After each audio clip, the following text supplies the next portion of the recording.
Oferecimento. Construir ou reformar é mais fácil que você imagina. Constrói materiais e serviços para construção. Planar serviços funerários.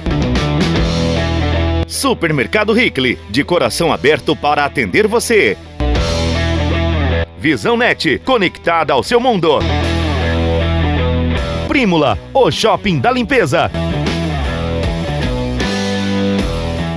Pessoal, mais uma vez conseguimos trazer aqui a Andréia, a secretária de saúde, para falar um pouquinho do seu trabalho aí frente à secretaria. Lógico que, como o José Adão sempre fala, a Andréia mudou aí a secretaria, revolucionou muitas coisas, mas, como em todo lugar, né, Andréia, sempre tem aqueles probleminhas.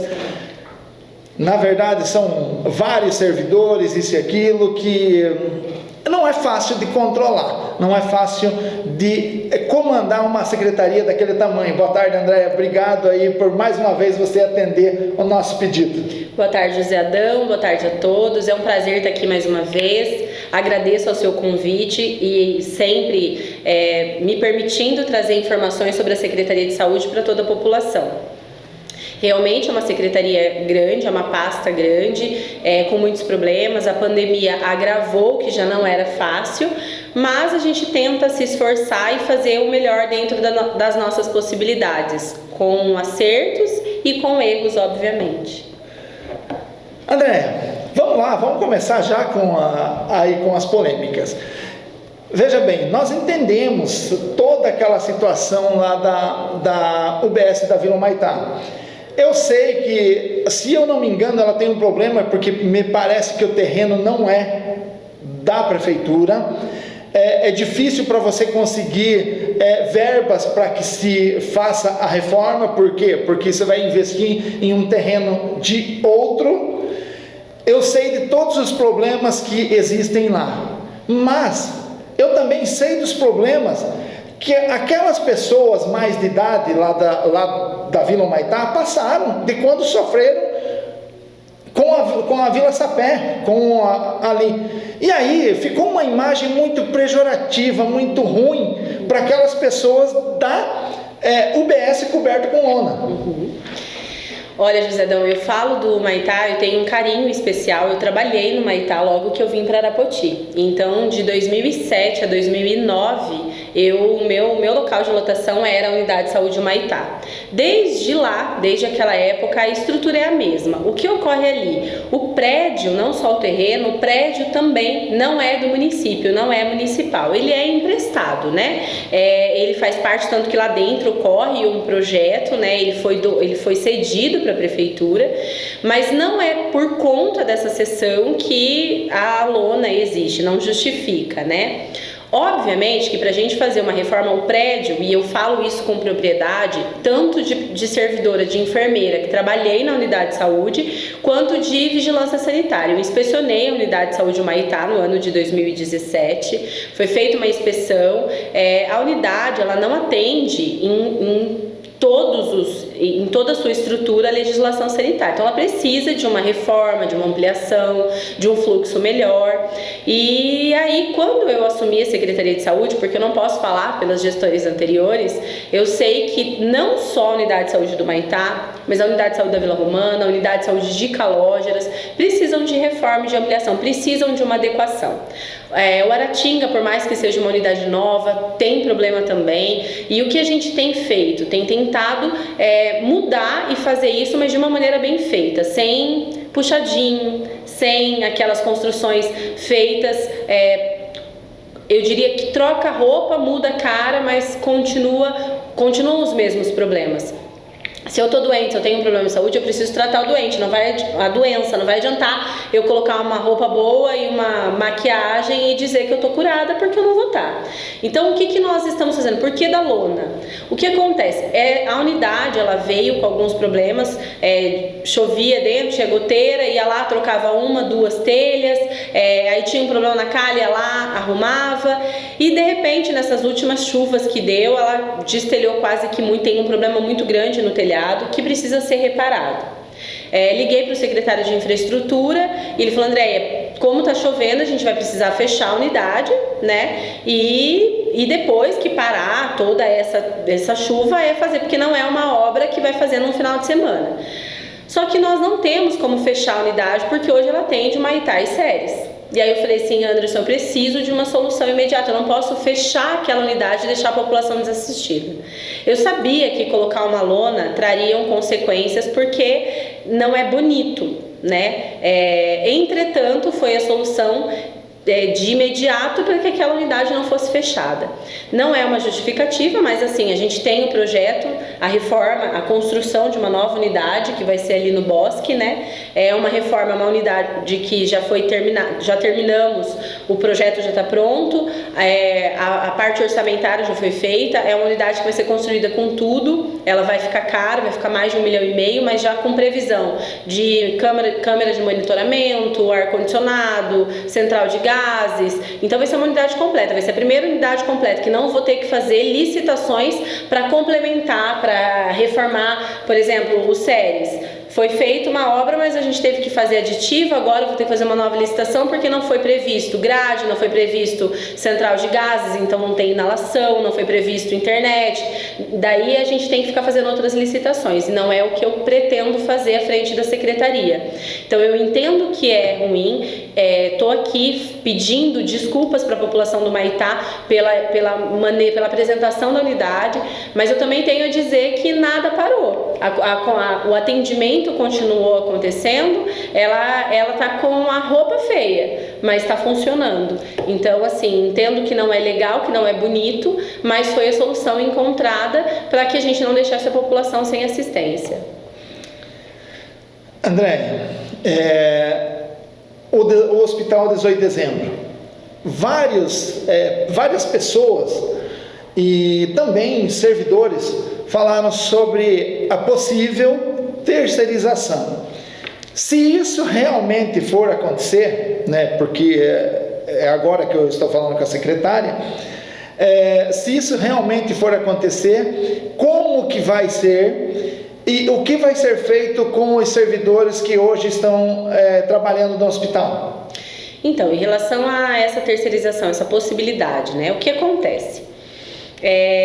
Quando eu assumi, eu tenho muito receio, todo mundo, acho que todo ser humano tem receio do novo. A gente tem um pouco de insegurança de tudo aquilo que é novo.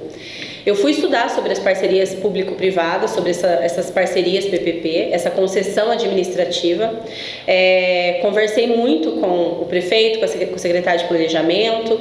Por quê? Porque é uma concessão, se ela realmente acontecer, com qual objetivo? De que o hospital funcione. O que acontece? O hospital ele foi feito uma reforma, tem um projeto, tem 2 salas cirúrgicas que nunca foram utilizadas, né? É uma estrutura boa, hoje a gente faz só urgência e emergência, a gente faz uma UPA, né? O que a gente presta de atendimento é só urgência e emergência, e todo paciente que fica lá internado, ele está na central aguardando transferência. Então a gente resolve muitos problemas, a gente atende muitos pacientes, o atendimento é sim bom, tem problema? Tem. Deixa eu só falar uma coisa, André, eu sempre digo o seguinte, muitas vezes as pessoas reclamam, falam do hospital, mas se você olhar a quantidade de pessoas que saem de lá curadas, com os problemas resolvidos. É muito maior do que aqueles problemas que acontecem lá. E acontecem problemas sim, mas são coisas que precisam ser sanadas, mas isso é com o tempo. Isso, exatamente. A equipe é muito boa, a estrutura é muito boa, as pessoas, por mais... Eu entendo que todo mundo gostaria, e eu também gostaria, eu não tenho plano de saúde, a minha família não tem plano de saúde, eu dependo do SUS. Então eu gostaria muito que todo aquele atendimento que ocorre pudesse resolver aqui, que ninguém precisasse ser transferido. Mas nós não temos estrutura para isso, as leis elas são muito rigorosas, e aí nós começamos a pensar e a estudar meios, porque nós temos um problema na nossa região de ortopedia, né? A pessoa quebra o braço, às vezes ela tem que ficar 5, 6 dias na central, não encontramos vaga, é um vazio assistencial que não é só para nós, isso é da região. E aí eu comecei a fazer orçamentos, chegamos a fazer um credenciamento, tá? Até inclusive em fase de ser publicado, para a gente fazer pequenos procedimentos ortopédicos.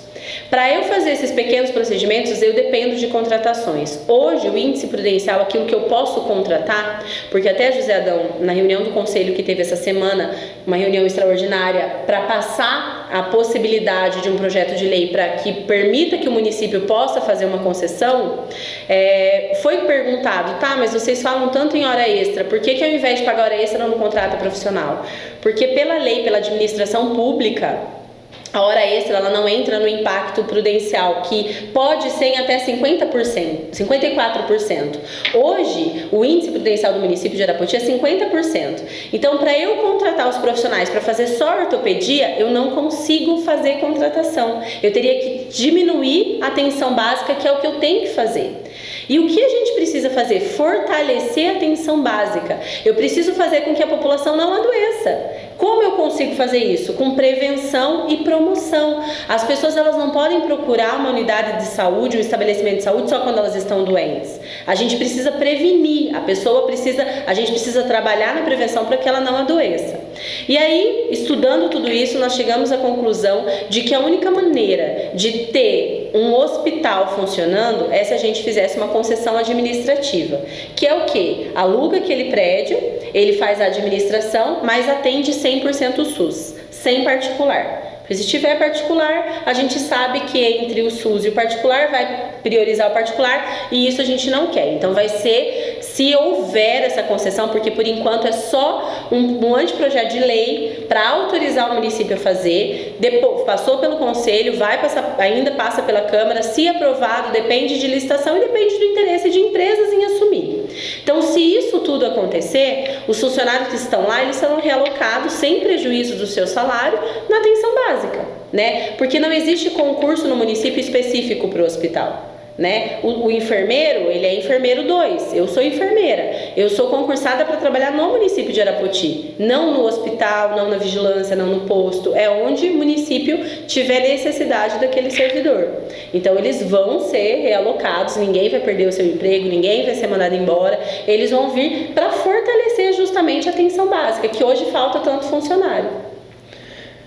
Tá, André, mas o hospital, você não vai contratar uma empresa para atender, vocês vão alugar o prédio. É uma concessão administrativa. Loca o prédio, a empresa paga o aluguel e aí a gente paga para a empresa por serviços que hoje a gente, de urgência e emergência, por exemplo, entendeu? Então tem um pagamento pelo prédio, né? E eles têm que manter o prédio da mesma maneira que tá, igual um aluguel. Quando você aluga uma casa, se tiver um problema, você precisa consertar, você precisa entregar o imóvel da mesma maneira que você recebeu, né? E aí você aluga para abrir uma lanchonete, para você comprar o lanche, você vai, né, o hospital daí pra gente ter o serviço, a gente compra o serviço, só que compra por um preço menor do que o que a gente gasta hoje. Tá, mas uma questão que fica, veja bem, os servidores não vão ser mandados embora porque são concursados. Aí você vai ter que pagar esses mesmos servidores, certo? E você vai ter que pagar o hospital. Isso não vai aumentar os custos? Não. Mesmo que eu mantenha hoje, José Adão, o hospital, os procedimentos, as transferências, o combustível, a manutenção do hospital custa 260 mil. Aí eu tenho mais 280 de folha e eu tenho mais quase 190 mil de hora extra.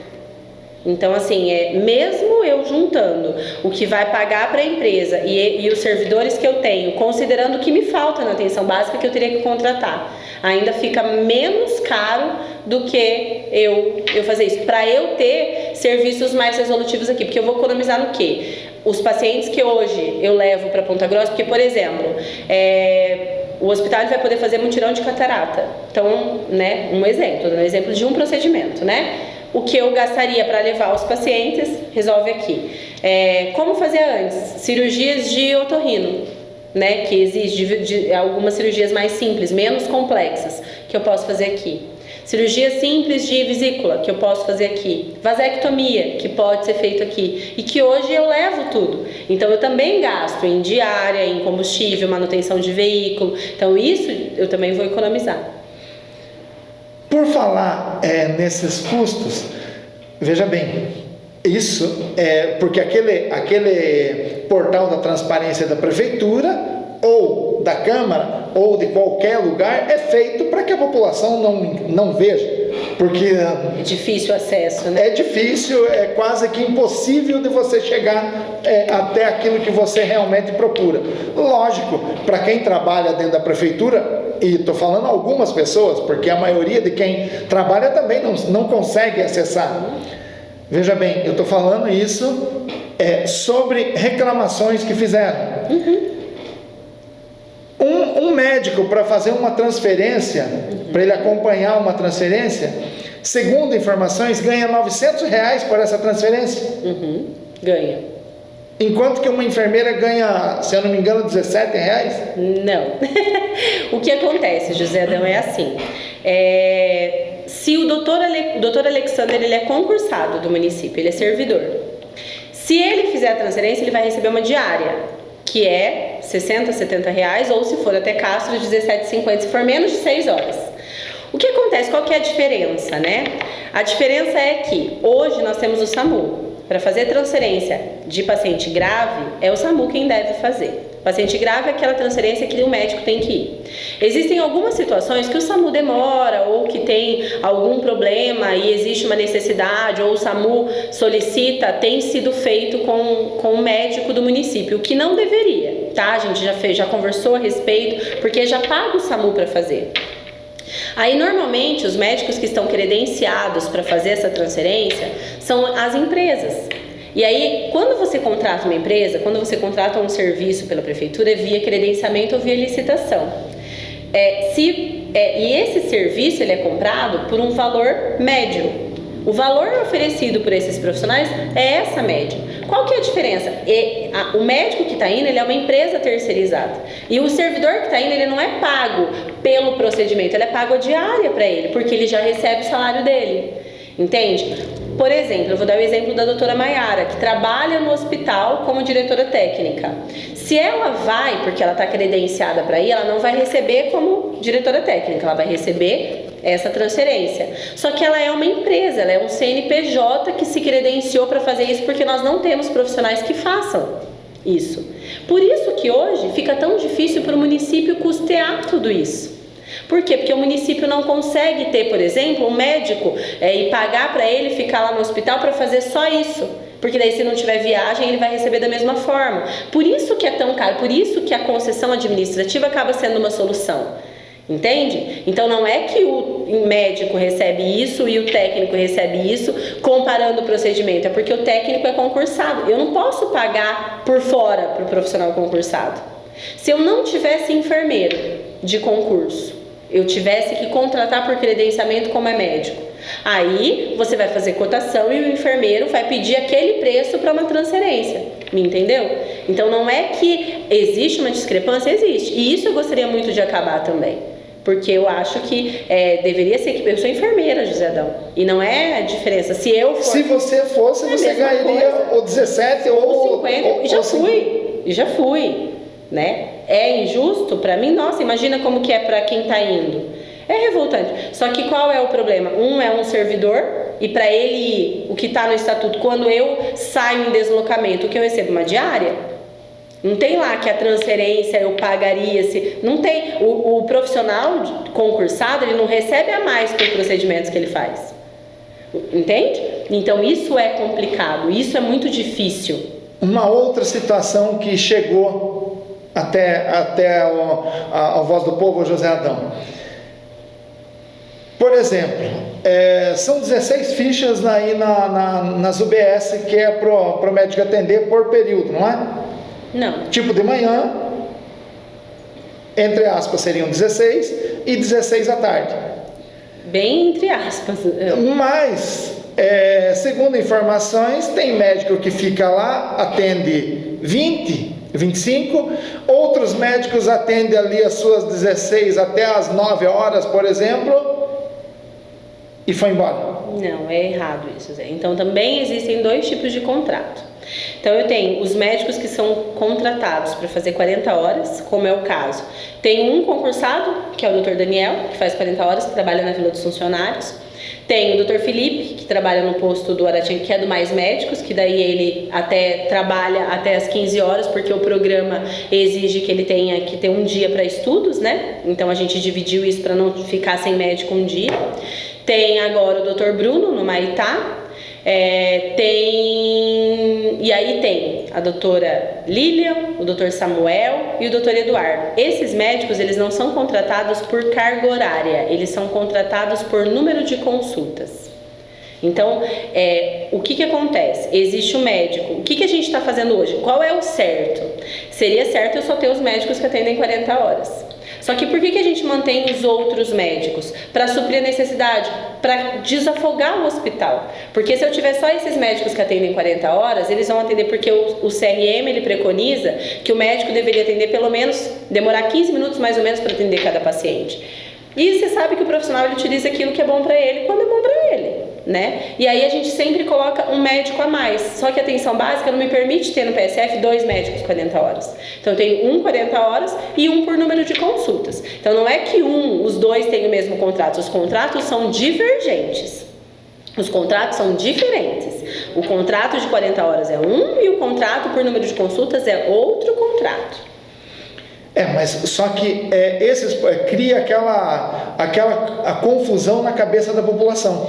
O que eu vejo, Josedão, vou ser bem franca, a população, ela quer a consulta, mas aí ela olha o outro lado, ela não entende porque ela não pergunta, ela não faz isso que a gente está fazendo agora de conversar. Eu tenho um médico na atenção básica atendendo 40 horas. O que o município está fazendo hoje? Está oferecendo um médico a mais para ter mais pessoas para atender aquilo que eles sempre reclamavam, que era chegar no posto e não ter ficha. Então o que está acontecendo hoje? A gente está mantendo um médico a mais. Nunca aconteceu. Nós estamos mantendo agora. E o que está acontecendo? Reclamação. Se tiver só um, era reclamação porque é insuficiente. Nós colocamos um e mais um por número de consultas. E aí vem questionar, por que ele não fica o dia inteiro? Porque são contratos divergentes. Para quê? Porque o médico da atenção básica, para fazer a consulta de manhã e o programa de saúde da família à tarde, ele é credenciado no Ministério da Saúde. Eu consigo colocar essa consulta e cadastrar e receber pelo Previne Brasil do Ministério da Saúde, conforme a legislação define. E o outro médico, a gente coloca, quem custeia o outro médico não é o Ministério, é o município, com recurso próprio, com recurso livre. Para quê? Para assistir a população, para que essas pessoas não fiquem sem assistência. É para isso que existe aquele outro profissional lá. Que ele atende por número de consultas. Por número de consultas, para complementar aquelas reclamações que tinham do médico atender só 16. Só que aquele médico que atende 16 é o médico de saúde da família. Ele precisa demandar um tempo a mais para conversar, para examinar, para entender, para anotar no prontuário. É esse o ponto. E aí o que acontece? Lógico, José, eu não posso discutir a conduta. Se o médico, vou falar o doutor Felipe, vai te atender lá e vai demorar 10 minutos com você, conversando, perguntando, mas vai demorar 5 minutos para atender o seu filho. Isso é uma conduta, vai depender, eu não posso dizer que tem que ser regra, porque às vezes o seu filho tinha um problema que foi fácil de resolver, você precisava de mais orientação. Só que isso tudo a gente não tem como padronizar e dizer um atende 10, o outro atende 5. Então o que a gente faz? Eles atendem as 16 consultas e nós fizemos o quê? Colocamos um médico a mais para complementar, para ter mais consulta, para a população não ficar desassistida, para não sobrecarregar o hospital, porque daí se a pessoa vai no posto, não tem ficha, vai no hospital. O hospital deveria atender só urgência e emergência. Então a gente está fazendo isso para facilitar o atendimento para a população. Andréia, na verdade o nosso tempo é curto, nós já, veja bem, hoje aí o governo do estado publicou aí um decreto aí, liberando o culto religioso 100%. Existem outras atividades que foi liberada e como que está a questão da Covid aqui em Arapoti? José Adão, assim, o governo não tem mais decreto nenhum agora. Em todos os locais não tem mais limite. O único decreto que está vigente ainda é o de uso de máscara e de manter o distanciamento, a organização, mas não tem mais o limite. Então, assim, em decorrência da vacinação, em decorrência dos dados, mas isso essa semana, pode mudar, porque quanto mais a gente flexibiliza, mais os números aumentam, né? Isso a gente sabe. O que a gente espera? A gente sabe que os números vão continuar existindo, que a doença não vai acabar nunca. A gente só espera que, mesmo os números aumentando, não tenhamos complicações em decorrência da Covid, né? Então é isso que a gente espera, que a vacinação permita que a gente tenha menos óbitos, né? Menos casos graves. Mais alguma coisa que você queira deixar assim para a população? E lógico que nós tínhamos outras coisas para perguntar, mas o tempo, né, não dá, né, para você fazer uma entrevista muito extensa, também cansa quem está assistindo. Fica para uma outra oportunidade. O que você poderia deixar para a população hoje? Eu queria dizer que eu estou à disposição, que eu gostaria muito que as pessoas procurassem a Secretaria de Saúde para conhecer, para entender todas essas dúvidas que são encaminhadas para o Voz do Povo. Não que não deva ser. Continue encaminhando, sempre que o José Adão precisa ou que ele queira saber alguma coisa, ele me manda mensagem, eu respondo na hora, não deixo de responder nem a ele, nem a ninguém. Mas se vocês têm dúvidas, procurem a Secretaria. A porta da minha sala vai estar sempre aberta, eu posso esclarecer, eu não vou acertar 100% das vezes, ao contrário, eu já falei aqui que eu sou humana e eu vou errar, mas eu e a gestão, a gente está dando o melhor que a gente pode. Então eu gostaria de me colocar à disposição e de dizer que quando você quiser, estou aqui de novo. Obrigado, Andréia, mais uma vez aí, você atendendo aí ao pedido aqui do Voz do Povo. Muito obrigado, e sempre que eu precisar, lógico que eu vou te incomodar. Estou aqui para isso.